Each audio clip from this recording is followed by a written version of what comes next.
What's happening, YouTube? Alpha Nerd Entertainment here. Welcome back to Your World Gaming News.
Everybody, what is happening, YouTube? Welcome back to Your World Gaming News. I'm your host, Alpha Nerd Entertainment. In today's episode, we are going to be visiting 3 game stores.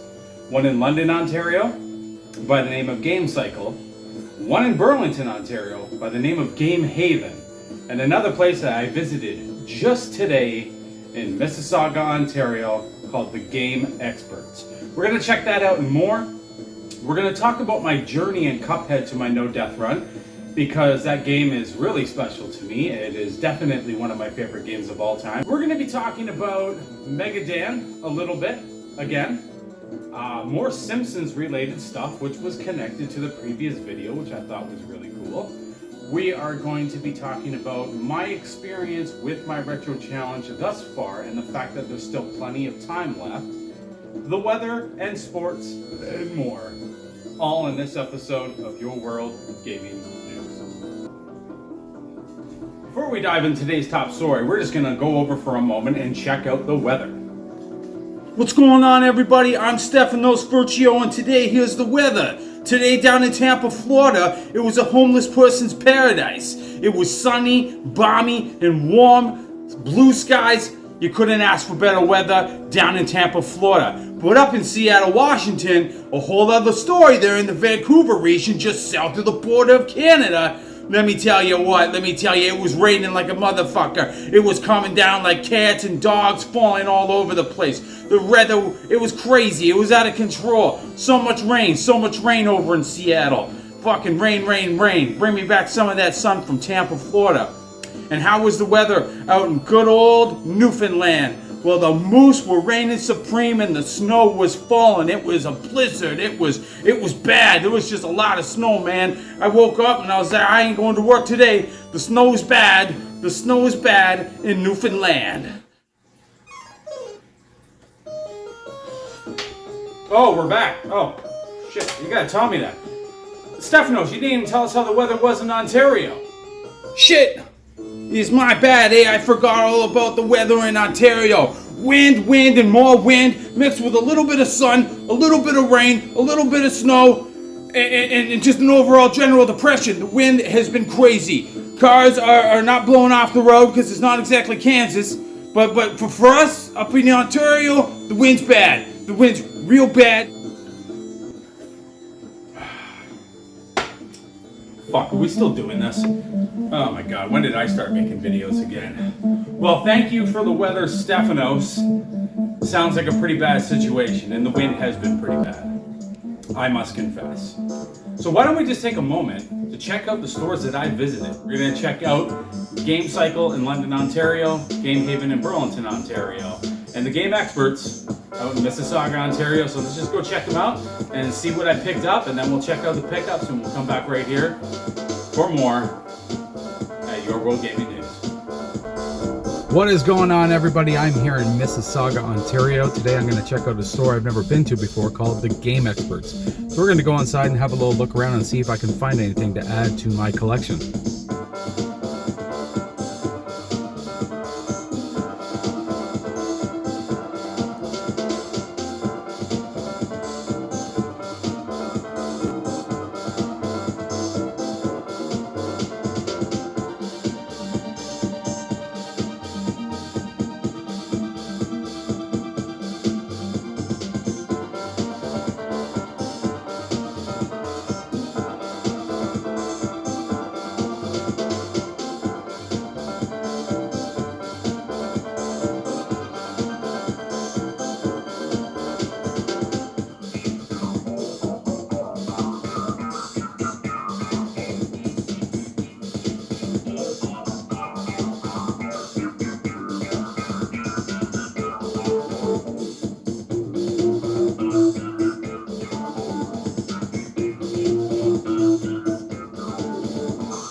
Okay, so I did pick up this Pac-Man amiibo. Not something I normally would collect, but I've been adding some fun little toys to the game shelf. I picked up a couple other games, but I'll talk about that when I get back to my place. Now we're going to check out some pickups that I got at the store in Mississauga, the Game Experts. I didn't get a ton, but I did get myself a amiibo of Pac-Man just to put on my game shelf. These amiibos are definitely overpriced. I paid $20. That is significantly more than I'd ever want to pay for a little figurine that will just sit on the shelf. But you know, at the end of the day, it will serve its purpose, making that game shelf look a little more lively and a little more cool. And I do love Pac-Man a whole bunch. Also at Game Experts in Mississauga, I picked up something here that I think my girlfriend will really enjoy. A kart racer, Mickey's Speedway USA by Rare. Same people that did Diddy Kong's Racing. So, you know, I very much look forward to playing this. And as far as two-player games go, the N64 has been absolutely just delivering on all fronts. Really great console when it comes to couch co-op. Me and the girlfriend have been having a great time, and I think we'll probably have a whole lot of fun with this as well. So, pretty cool pickup. Definitely expect it to be good. Something else I picked up that I beat about 20 years ago on the GameCube, Sparta Total Warrior by Sega. Now, this is definitely one of those games that if you were a kid and you were asking for God of War and your mom came home and got you this, you would absolutely lose your mind, because this is definitely no God of War, but it is a fun game. Now, it's hard for me to truly judge it, seeing as it's been about 20 years or more since I've beaten it. I do remember it being really good. I beat it twice when I bought it on the Cube, and I look forward to playing it again. And those are my pickups from the Game Experts in Mississauga. Okay, what's going on, guys? We're about to check out a store called the Game Haven here in Burlington, Ontario. So let's check it out. Okay, what's going on, guys? I'm in a store in Burlington, Ontario called the Game Haven. I just thought I'd check a few things out. Here, they also have a arcade one-up of Turtles. What can I say? It's extremely, extremely popular. Some cool OG posters there.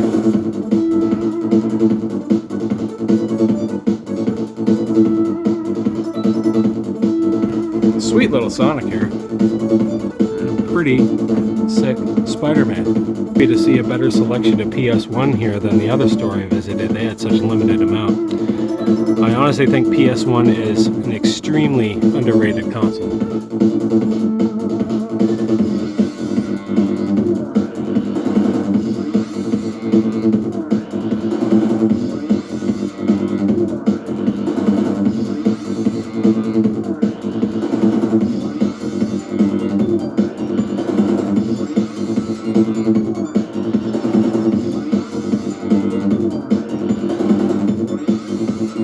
No game store is complete without some good old Sega Genesis, some old school Master System. Rambo 3 is terrible. One of the worst Master System games I've ever played. Oh, Echo Dolphin. Alien 3, underrated. Oh, Tiny Toon Adventures on NES. Beat that recently. Very, very sweet game. Oh, Manhattan Project, Mario 2, highly underrated. Oh, Mega Man 2 and 3. Very nice. Ernest Evans. That's one I need to spend more time with. Good old Ernest Evans. What do we got up here on Super Nintendo? Beethoven? I didn't even know Beethoven was on Super Nintendo. Animaniacs. That's one I need to play by Konami. The Genesis version's great. I assume that one's also quite good. Oh, Darius Twin. Very nice. And Lion King. Always good.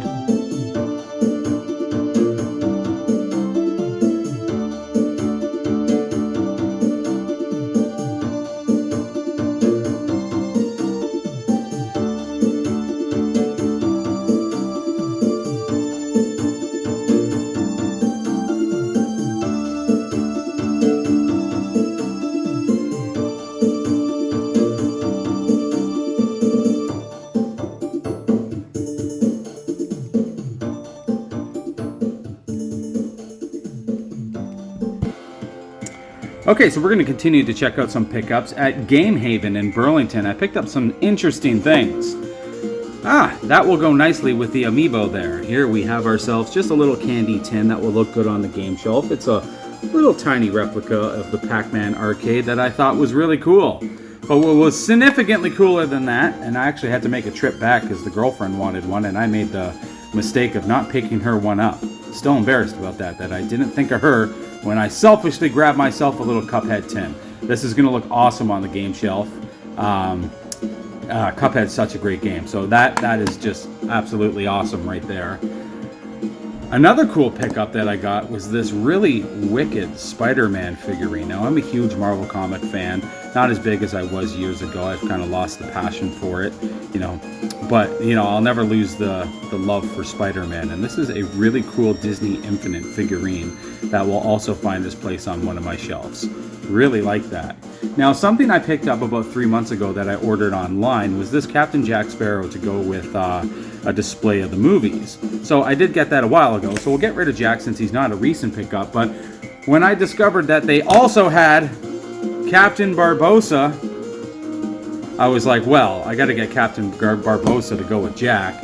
And, well, Davy Jones from The Dead Man's Chest, which I think is an absolutely excellent film. And the actor who plays Davy Jones is absolutely brilliant. So, yeah, I thought it was cool. Now that they can accompany Jack there on the shelf with the Pirates of the Caribbean movies, add in a little extra.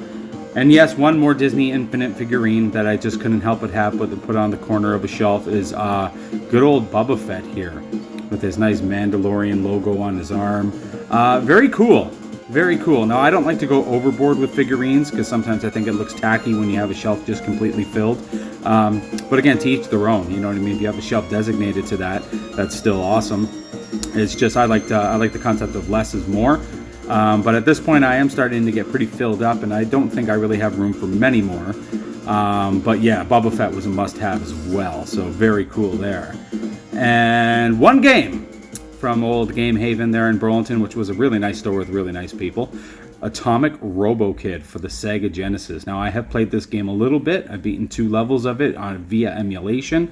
I thought it was cool, and I can't recall seeing this game too often in the wild. So I thought, hey, let's add this to the Genesis collection. So I thought that was worth grabbing. And those are my pickups from Game Haven in Burlington, Ontario.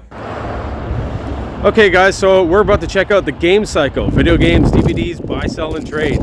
Let's go take a look and see what this London game store has to offer.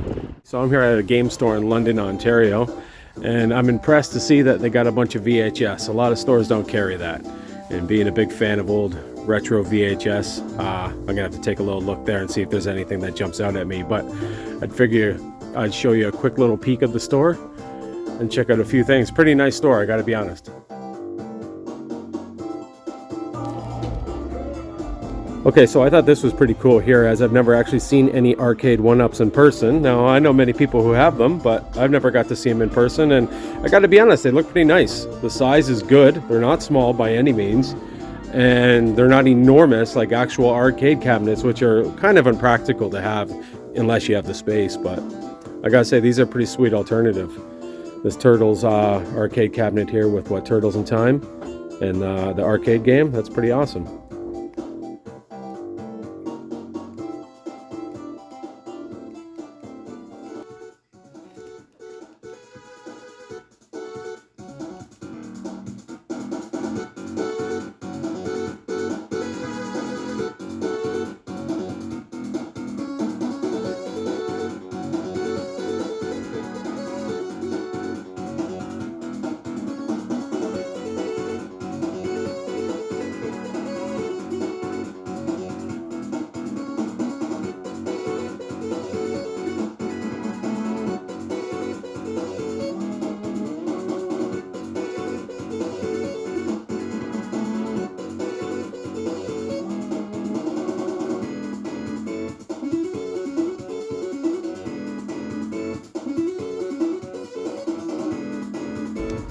Whole bunch of PS2 down there. They got a huge variety of stuff here, guys. So if you're ever out in the London way, I highly recommend you swing by this store. Whole ton of stock, great prices as well. I gotta be honest, the prices are really surprising me. Ooh, the Genesis. Shaq Fu. Everyone needs a copy of Shaq Fu. Ooh, Goofy's Historical Tour. Nice. It's a bit uncommon. I'm Batman.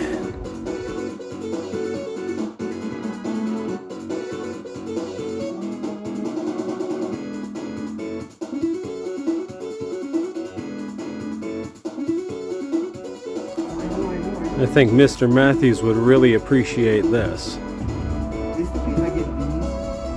Nice little rotating cabinet of Game Boy games.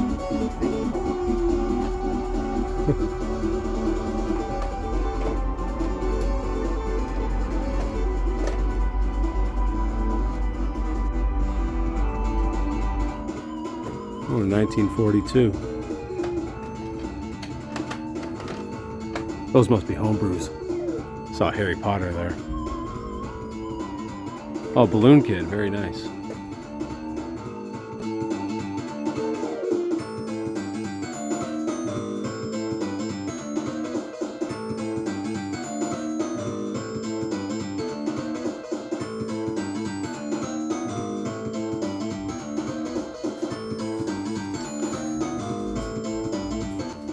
Diablo 2 expansion pack, I remember when that came out.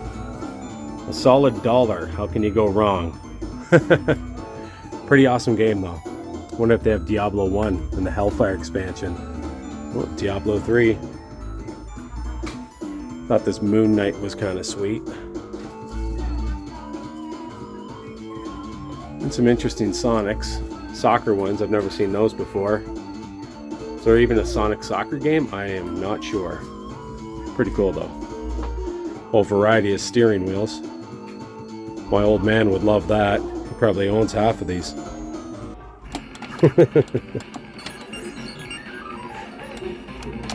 What do you expect? I'm playing one-handed.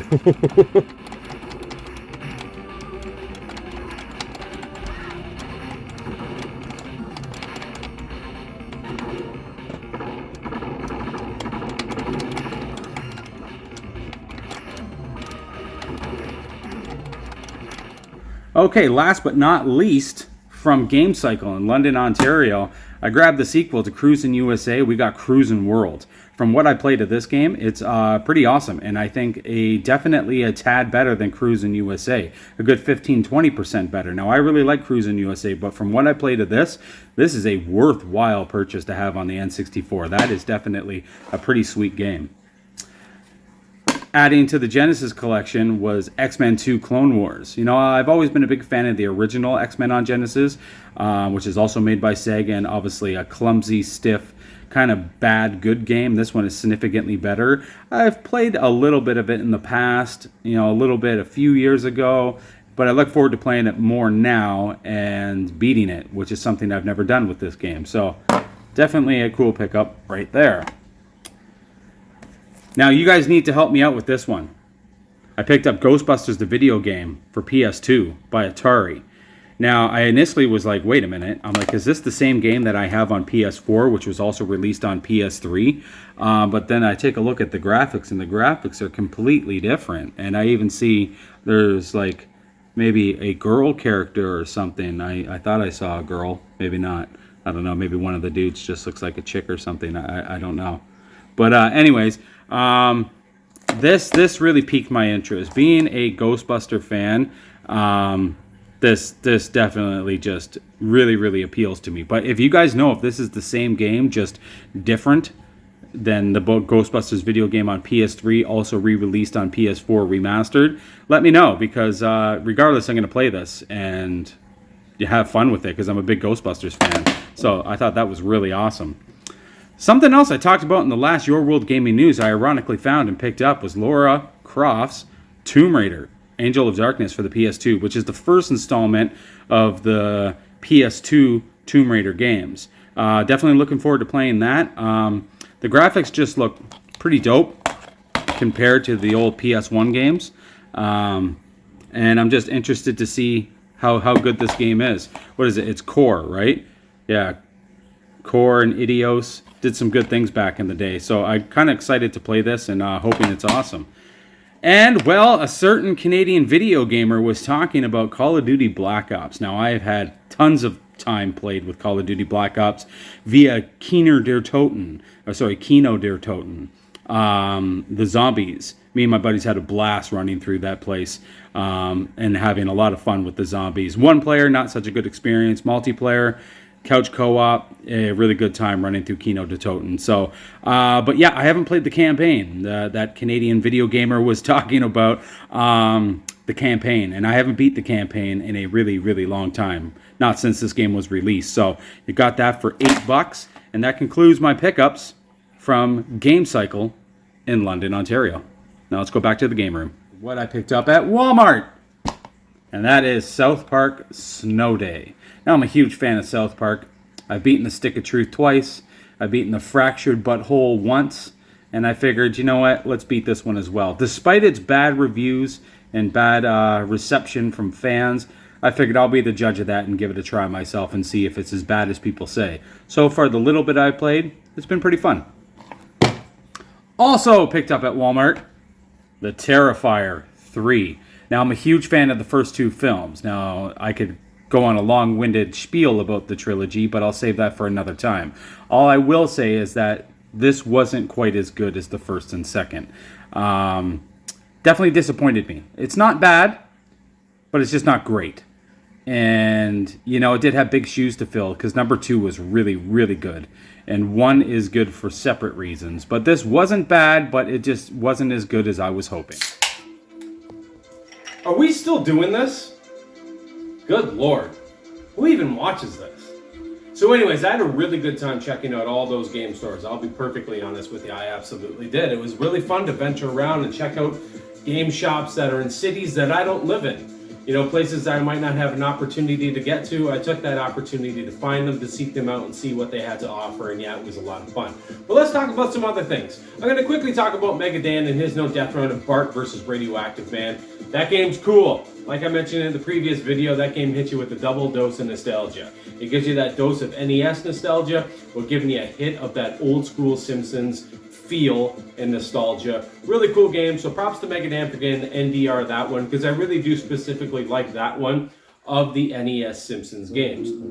And by the way, Dan is currently playing Simpsons Hit and Run, which, man, it's definitely kind of motivated me to pull it off the shelf and play it again. I've beaten it 3 times in my life. Twice back in the day on the GameCube when it was a brand new game. Once with an ex-girlfriend about 2 years ago, maybe 3, and had a great time playing it as well, doing couch co-op then, just sort of taking turns, mission per mission. And now I think it might be in my best interest to kind of burn through the game once more and have a lot of fun with it, because it really is an enjoyable game. I really do love the setting of the game, the jingling music that plays in the background. None of it gets repetitious or boring, even though the game is quite repetitive.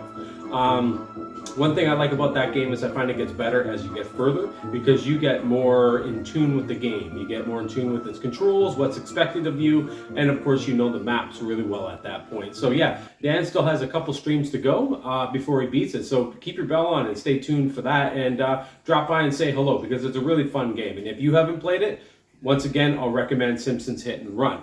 Another thing I wanted to talk about was something I kind of wanted to quickly address, just to be, you know, transparent and open and honest. At the start of my original Your World Gaming news, I was pretty cocky, pretty conceited. I was turning it on, having a lot of fun. Even though I was putting on the persona of being super arrogant and Mr. Conceited and kind of just, you know, poking and prodding some people and having some fun and making myself irritating for the sake of being irritating, there was a reason behind it. The reason is that, well, I didn't do a Your World Gaming News for 3 years, and well, I kind of wanted to update people of, like, what was I up to? What was I doing? And I did do a whole lot of gaming. And yeah, some of what I accomplished, I was certainly proud of. And I definitely have a right to be proud of that. But at the same time, I want you to know that, you know, I turn it up for the sake of just being silly and having fun. I'm not really all that arrogant, and believe me, I know I'm not the best. I certainly don't know. I know I'm not the best there was, I know I'm not the best there is, and I certainly know I'm not the best there ever will be. But I will say it's been a lot of fun trying to be the best I can be and getting those personal bests when going for any game that I play and do. Which brings me to something I've done recently that I do also want to talk about. Now, right off the gates, I have to thank Derbsky, my girlfriend. That's her internet handle. And I'll keep her real name private, but I have to give her a lot of credit. Hun, cheers to you. I love you, and thank you for getting me back onto the wagon of Cuphead. If it wasn't for her, I wouldn't have fired up Cuphead. I can tell you that in full honesty. She came over and was like, you have Cuphead, I want to play Cuphead. And from just, you know, playing together, and then when she would leave, I immediately got hooked when playing with her, and I just decided to get good. That journey was a lot of fun. Really did enjoy that journey. I enjoyed sharing that journey, and I never would have expected a couple years ago to No Death Run that game. But if you take the time to learn it, it's not as hard as people claim. So don't believe the hype. Cuphead is definitely a challenging game, but it's nowhere near as difficult as people make it out to be. But one thing I can say about Cuphead overall is it's really, really fucking awesome. It is definitely in my top 50 favorite games of all time, and I wouldn't be surprised if it cracked my top 25. There's just so many good things I can say about the game that I just save my breath for now and I won't bother, because I could go on for another 5 minutes how great Cuphead is. If you played the game, you know. It is absolutely incredible, and I really, really enjoyed pushing towards that no death. And I look forward to streaming it some more and beating the bosses on Expert and mastering the DLC. So with that, fucking kudos to me for the NDR Cuphead. Kudos to the community for doing big things, because collectively the people in the community do incredible things in the gaming world. Which brings me to a little bit of a complaint about people in the community. But before I do that, I'm going to drink this delicious beer.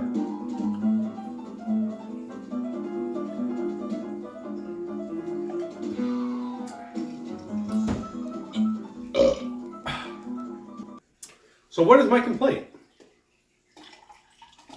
What is my complaint? Well, my complaint is, I don't think the community is near as tight as it should be. Now, before I get into this short-winded rant, because I don't want to make it long-winded, I want to talk about the fact that, yeah, the community is not as tight as it used to be, and it's also not supportive of one another the way it should be, in my opinion. Now, I recently won Peter from Waves and Games Community Challenge of Waves Race 64. And Wave Race 64 is an awesome game, and it lived up to the hype from a lot of the praise I've heard from people I've met over the years. And I really enjoyed it. It was a very simplistic challenge. It was a lot of fun, and it did not require much time from me at all. But what disappointed me about it is the fact that it was a simple challenge by a really nice guy. Now, I'm a nice guy, but I'm also rough around the edges, so I do make it easy to dislike me. A guy like him is very easy to like. And given that there's so many people in the community that seem to be quite nice and wholesome and less, edgy than myself, if you will, or controversial, I felt like there should have been more people supporting his challenge. He only got 5 people to take part, 6 including himself. Now, that's not by any means a failure at all. It was a great results video, really great results video, with incredible editing and just really just very good stuff, like really good stuff. The result video was excellent. But my issue is that there are a lot of people in this community. I understand that we all have lives. Some of us might have kids, others are married, some might work 2 jobs. I get that we have things that can prevent us from taking part. But in the grand schemes of things, even over the course of 2 weeks, you're saying you can't set aside an hour or maybe 2 hours and support someone in the community. I do look at a lot of the people that watch multiple people stream, and they're in there in the comments, chatting, socializing. They're being supporters, they're being followers, and they're being subscribers, and we do love them for being what they do. But at the same time, I think it's time for some of those supporters to give back a little bit. When so many people on YouTube have given you so much to watch, so many streams to enjoy, and you're there hanging out and watching and appreciating the content that they give you, I think at some point it might not be the hardest thing in the world to turn your phone around and point it at your TV if you don't have a capture card, and maybe contribute to a simple challenge, especially to someone who's nice. And when I think of some of the other YouTubers out there, is it really the end of the world to maybe put your YouTube agenda aside just a tiny little bit? Is it not the biggest deal to put your own gaming agenda aside just a tiny little bit? Because you can pursue your own gaming agenda and your own backlog offline. Of course, you might want to do some of that live, and do that amongst your channel. You're free to run your channel how you want, but at the same time, the community is bigger than you, and the community is bigger than me, and I would never act like I'm bigger than the community. And honestly, I'd like to see more people kind of show that kind of support. I don't know if it's their fear of losing. If it is, all I can say is grow up. At the end of the day, it's a simple challenge. You win, you lose. I took part in Donkey Kong. I didn't put exactly my best foot forward, but I still gave a decent effort, and I got crushed by the top runners, and guess what? I've slept incredibly good since then. I was happy to participate. I was happy to be a part of the review, and I was happy to support a fellow YouTuber who does community challenges. And all I'm saying is even though I'm shaming some people a little bit, I would never address anybody by name, so don't take it personal, don't be vain, and make it about yourself. But all I can say is I would love to see more people do a bigger turnout. I even felt this way when I saw community challenges done by people in the past. I thought, where are all these gamers? I see way more people in live streams chatting, more people in comment sections. Where are these people? Take part, have fun. I think of it as everyone's outside about to play football, and you're all just gonna sit on the sidelines and not participate, and you're gonna watch 6 people actually get up and be like, I'll play some football. Or let's use baseball as an example. You know what I mean? Who doesn't want to get together and play a game of baseball? You're all just gonna be like, nah, I'm good. Anyways, I won't rant anymore, but I am a little bit disappointed in the community, and that's part of the reason I brought back Your World Gaming News. To maybe kind of spark a little bit of interest in the community. I'm telling you, I could run off a list of 25 names that I think could have participated in some of the community challenges, excluding mine, because mine are complicated and relatively difficult. I would never expect that of mine. Mine are, a little more complex. When people don't have an interest in mine, believe me, I get it. But when somebody does a simple community challenge, it does astonish me when so many people aren't willing to support and give a little bit of love back. And believe me, it's just extra good exposure for your channel when you do. So I'm encouraging people to be more team players and to be more community friendly and support your fellow fucking YouTuber, man. Take part. But other than that, all I can say is, you know, I don't exactly know the direction of my channel and where I'm taking it and what I'm doing. I certainly know that I enjoy visiting these game stores and getting new pickups, and I enjoy talking about it as well. I enjoy drinking beer while I act like an asshole on camera and shame people about not taking part in community challenges. Well, hey, someone's got to be a nag. Someone's got to poke everyone to do it because, well, what's the big deal, man? We're just having fun in the community. So fucking take part.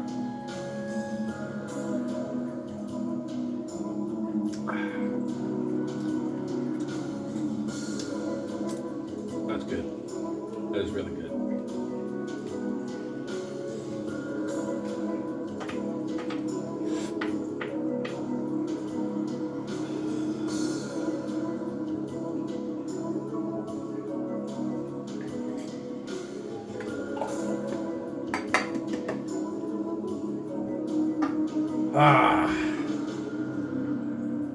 It's the most enjoyable part of making these videos, I'm going to be honest with you. Okay, so I do have a little bit of information about someone who's awesome in the community. Someone who also doesn't take part in community challenges, and hopefully that changes as well. A little low-key shame in there, but I'm just kidding around. But here's an interesting fact about Back in the Day Gamer. Now, Back in the Day Gamer's been making content for a long time. He's an incredibly likable dude. He's incredibly charismatic. He has great on-screen presence, and he makes really good videos. But there's a fact about him that he has never shared with anybody. This fact about Back in the Day Gamer, you know, he's very retro. He's very old school, right? Well, this is what it is. When he plays a game and he struggles, he doesn't look things up. He won't. He plays the rules by Back in the Day. He will not look anything up. Ever. And that is your interesting fact about Back in the Day Gamer. For those of you who don't know what's going on, I'm being sarcastic. He says it in every video, and I think it's hilarious. And I'm poking fun at him for doing it. And I hope he continues to do it. And I hope he gets a chuckle out of every time he says it when he does a video, because he says it a lot and it's hilarious. But hey, do you know what? I respect not looking things up. I fucking try my hardest not to. And I tell you, it's not very often that I do. But sometimes I'll cave. There was something not long ago that I did, and when I looked it up, it was one of those moments where I just wanted to make sure I was doing the correct thing, and yeah, guess what? I was doing the correct thing, but just not quite. And it drove me nuts to discover that I was doing the correct thing, but there was just a subtle little thing preventing me from succeeding. Again, I hate looking things up. It feels like the ultimate cheat, and even besides it just feeling like cheating, it feels like a cop-out. It feels like you've given up. You know, in the case of some games when you just want to get through them, and if I remember correctly, I don't remember exactly what game this was, but it was a game that I didn't overly care. Now, when it comes to old school games, I care a lot more, because I'm like, no, I want to do this legit. So when he says he doesn't look things up, I get it. I get the urge not to, and I love that he will refuse to do it. Myself, sometimes okay, but when it comes to retro, it's almost never. With some of the newer stuff, yeah, I'm a little more lenient with myself because I don't care quite as much. You know, but when I do it, it's still always like you just hate it. And you always feel dirty afterwards a little bit. It's like, I'm a bitch. I went and looked it up. But that's the thing. I would never shame anybody for doing it. The internet there is for a reason. And people make walkthroughs for a reason. They're meant to be watched, they're meant to be used, and they're meant to be useful for anybody who needs them and uses them. But some stubborn old son of a bitches like us, boy, do we hate it. And well, I'm old school, and I'll still always consider it cheating, because it is. You know what I mean? If somebody were to ask me a math equation and I didn't know the answer and I used a calculator, isn't that cheating? Well, I guess it's a modern convenience, and so is YouTube, and so are walkthroughs. But you shouldn't use them. You should be like Back in the Day Gamer and not look things up. And with that being said, I'm going to say, keep it classy, keep it retro, and always be a gamer.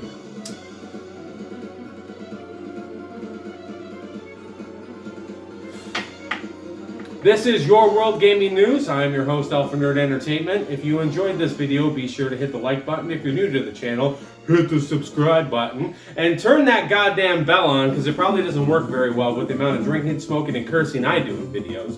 But hey, you know what I mean? We're just having fun around here, being retro gamers, checking out game stores, beating video games, and crushing games like Cuphead. If you haven't played Cuphead, play it. Now, I will say, don't be overly intimidated about it. If I can give one master tip to anybody, Take a couple turns to lose. Accept losing. Don't even try to win. Instead, go in and don't even shoot. Go in and don't shoot or do your attacks limitedly, seldomly, and pay attention. Try to not take hits. Take those turns where you try to learn what the bosses are doing. Don't care about winning. Take that as a learning experience. You know you're going to die. You're going to try things. You have the opportunity to do this. The game doesn't give you limited lives and game overs like those old school games, which is why old school games will always be the hardest, because they're cutthroat and they fucking just leave you out to dry. But these new games give you a fighting chance.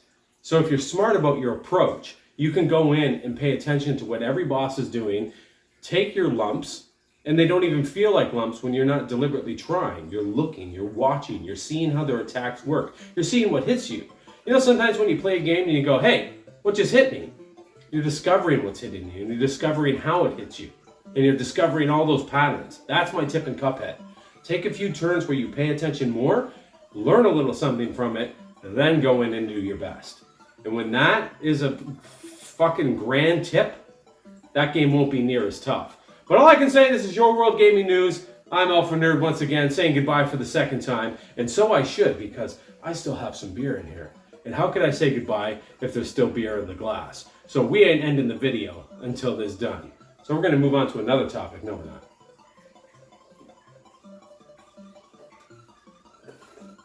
Ah, das ist gut! And this is Your World Gaming News, episode 2. Yeah, episode 2. Yeah, we're doing thumbs up. Yeah. Cue the exit and put in the crazy music from Monty on the Run by Commodore 64.